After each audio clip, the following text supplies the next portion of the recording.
Shalom, shalom. It's following Yeshua. And Sister Rivka, Sister Zion.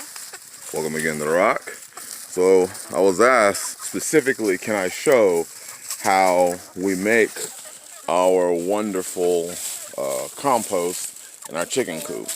I've done many videos on it, but somebody said, can you just show us a step-by-step of how you make this for your gardens, because we want to know. Look how deep it is. Look at the size of that hole. So I wanted to show you. First you saw the sisters were raking up the leaves. Then you saw they put them in bins like this. And now you're about to see exactly how they do it. All right, go ahead. This is exactly what they do. This is all the tedious work there is involved.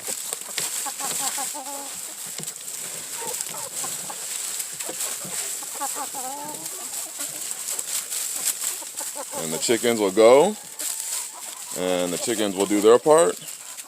Pick out the bugs, scratch. As you can see, they're already scratching. They'll scratch, they'll eat the insects, and then they poop in this. And that's how you get this down here. And we throw a lot of food scraps in here from work. I bring in, I'll bring home probably anywhere between 5 to 10 pounds of food scraps a day and just throw it in here and they eat it. But you need your carbon, which is what the leaves are, to mix with the heavy nitrogen that the chickens have in their manure to make this right here.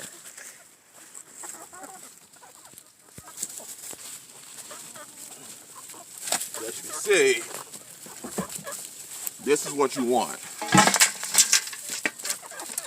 All this at one point in time was leaves that mixed with a heavy amount of manure that the chickens produce.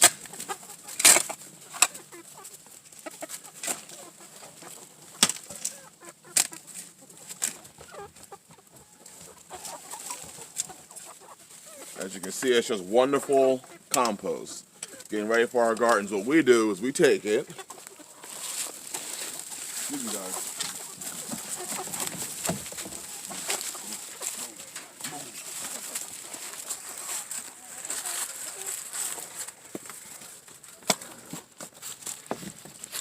We dump it right here in what used to be our compost bin, but then we end up emptying our compost bin in our chicken coop because it was more efficient.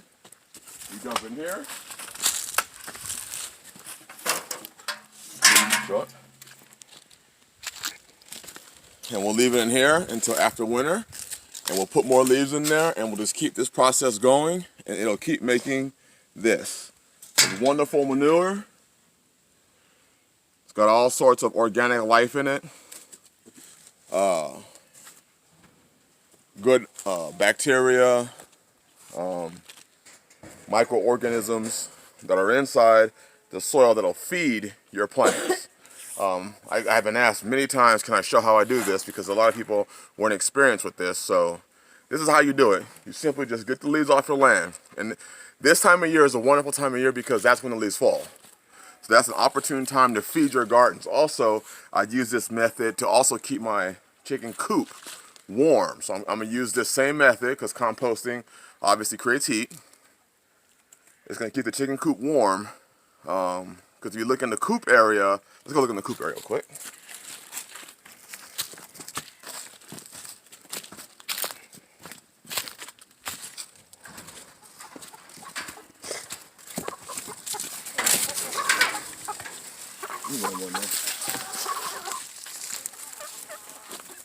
You come look in the coop area.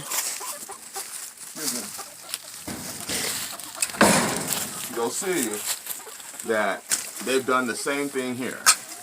All this is just compost.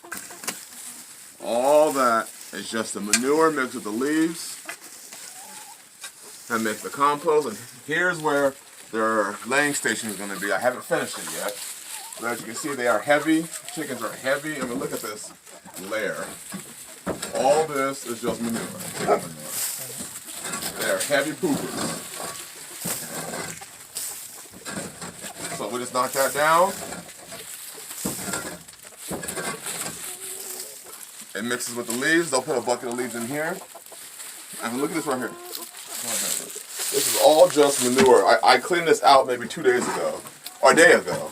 And this is all from one day. All that manure is from one day. All you do is you just put it with your leaves, just like that. I don't do anything special. The chickens do the rest. And that's how you get the compost that'll be vitally important in the growing of your vegetables. So with this method, I have an unlimited amount. Of compost because I have an unlimited amount of trees that'll shed their leaves. The chickens do their natural thing. As you can see, they're still, show down here. They're still scratching. They're mixing it all up, mixing all the leaves in. And they're also pooping in this. And that's how you get the compost. And like I said, my land's at a slight slant. What you're looking at the top right now, where the compost is at the bottom. So we put our leaves on the top, and the leaves work their way down to the bottom. By the time they work their way down to the bottom, you should right here. This is the kind of the final station where it'll start piling up on these wood posts. As you can see, this wood post right here is about 4 or 5 inches covered. And they're already up on this second wood post. I have 2 wood posts that go all the way around the coop, and it blocks the compost from seeping through the screen. So this is what you want to do. If you want to maximize your chickens, their waste, and you want to make an unlimited, I mean literally, unlimited amount of chicken compost. And you yourself have to do very little. All you have to do is bring the leaves in and then take the final product out. You don't have to go in there and do any mixing. You don't have to go in and do any turning, because the chickens do all that for you. Let your chickens do the work. Plus they like it. And you yourself, you get to kick back and reap the rewards. So they're doing a fantastic job of mixing your compost, turning your compost, scratching your compost, tearing up leaves, eating the insects, and contributing. I'm very much a cycle person. You know, I believe that we should do things in cycles. And modern society has taught us, as Yah's people, to never complete the cycle. If you complete the cycle, then you have something that will always run, always run. So the leaves shed their leaves on the ground. You take the leaves, put them in the coop. You feed the chickens poop. The poop mix the poop with the leaves. You take the compost to your vegetables. You eat the vegetables. And then whatever's left in your vegetables at the end of the year, you know, the refuse, you take it, you bring it back to the chicken coop, and you've just completed the cycle. Stuff comes in, it goes out, the results you get to benefit from, and then whatever's left comes back into your coop to feed your chickens. It's a wonderful cycle. So we're gonna get back to it. Yes, I just got off work, so I'm wearing my scrubs. But we're gonna get back to it. But you can do it too. Very simple process. So I hope those that were asking the question are now able to understand exactly what it is that I'm doing, how I'm doing it. You got to find cycles. You got to find cycles that and minimize the amount of work, especially if you're homesteading. You don't want to have to do all the tedious work. Let your animals work for you. Hallelujah. I'm not grabbing that. That one's big. Hallelujah. With that being said, bless you all. Be a doer. Be a doer of the word and not a hearer only. Shalom. Shalom.